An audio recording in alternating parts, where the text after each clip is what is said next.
Well, let's talk some common sense right now with Helen Joyce. She's the author of Transgender Identity and the New Battle for Women's Rights. She's also director of advocacy at the campaign group Sex Matters and joins us right now to talk about, well, the latest pledge we've got from the Tories, if to win the next general election. They're completely apparently unaware they've been in power the last 14 years to shake up the Equality Act. Good morning to you, Helen.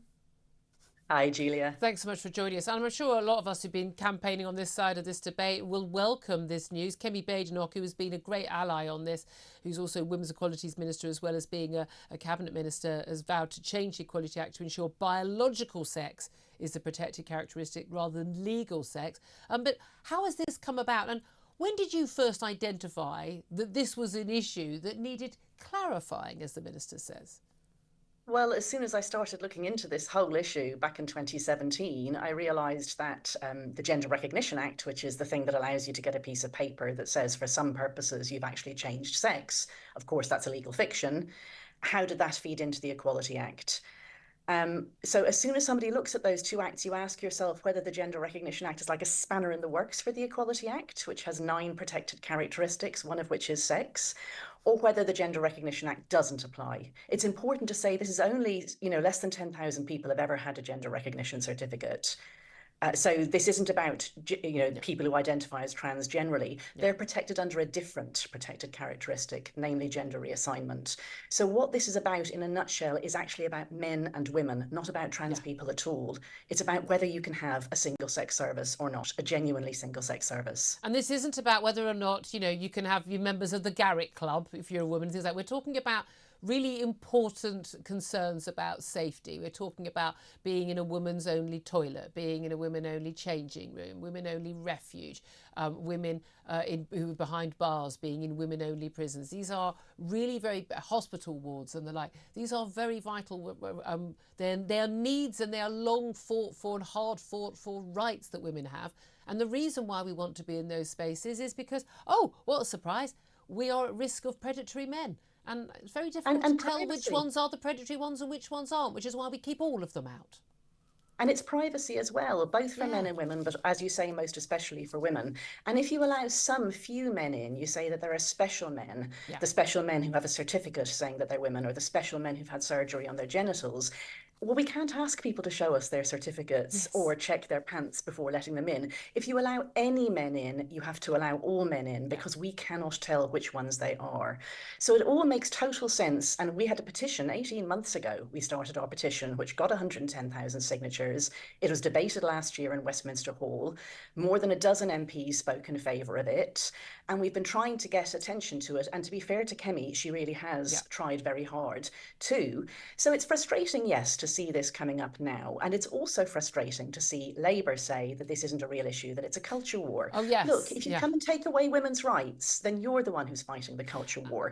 We're just asking for our rights back. Yeah, that's the thing that I find most frustrating, that this is just the Tories starting a culture war. But that said, and I have spoken to cabinet ministers about this, I'm very frustrated that, they know this is an issue. They know they should have dealt with this. I think they deliberately wanted to keep this, some of them. I don't think Kemi Badenoch, I think she has been genuinely a staunch fighter on this issue. But I think the likes of Rishi Sunak and many others, they thought this is going to be a good dividing line between the Tories and Labour. So we'll keep this as an election battleground issue because that will stir up our supporters.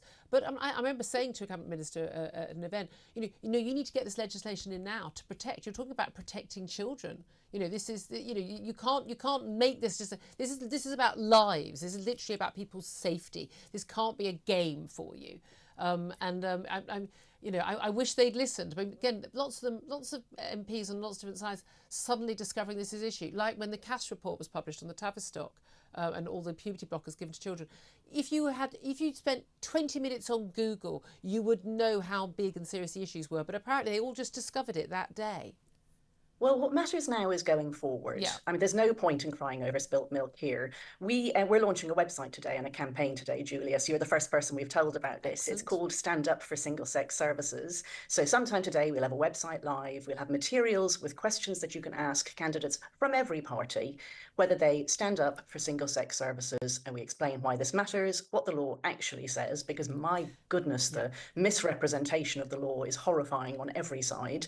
And it's not just a Conservative Conservative or a Labour issue. It's No. for all candidates going forward. We want to see Labour pick this up as well as the Conservatives. And by the way, why not the Lib Dems too? Everyone says they the care Greens. about women's rights. Everybody should pick up. This is about protecting women and girls. And if you want to stand as a party and say we're not bothered about the safety of women and girls, that's quite a statement. And I think we should know. But I think a lot of people would say a plague on a lot of these parties' houses on this. But here's the thing. This is, I mean, in terms of where we go forward, the law is very clear already, in my view, but people have decided to misinterpret the word gender to mean something in what someone thinks as opposed to what the gender. We used to use sex and gender interchangeably, didn't we? And that's the problem with the Equality Act. It uses the language that we used to have until a little group of trans activists decided to completely change the meaning of these words.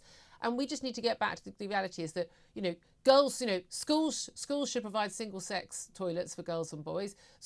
Changing rooms should be single-sex. Prisons should be single-sex. You have a right, if you've been abused and, physically abused as a woman, to ask for only women to be in the room when you're talking about what's happened when you're in counselling or on a refuge. I mean, this is such basic stuff. And I am absolutely astounded that we have to have this conversation in 2024.